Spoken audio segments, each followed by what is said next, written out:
السلام عليكم حج عبد الله. عليكم السلام يا ولدي. هالسنة ما عزمت تروح الحج؟ وين اروح الحج يا ولدي؟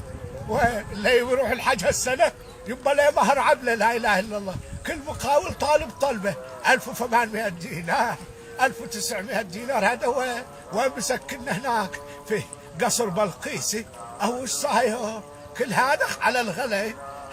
لا اله الا الله. يمكن حتى الهدو تغير، الحين ما يذبحون خروف هناك، يا بيذبح لك فيل يا جمل.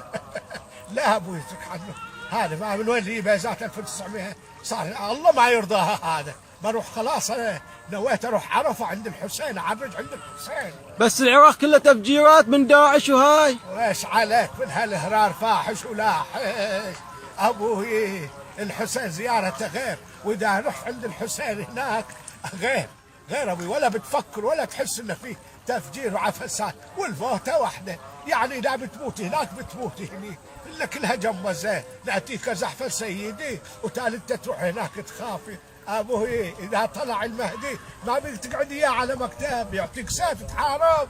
ايه اتركوا عنكم حتى على الزياره جمزه. بنروح عند الحسين. سلام الله عليك يا ابا عبد الله. جاهينه 1800 دينار 1900 دينار. الحاج هدوها. لا اله الا مشتري فندق انا. يلا حياك تعال كلك تمرتين. اترك عندك الجمزه.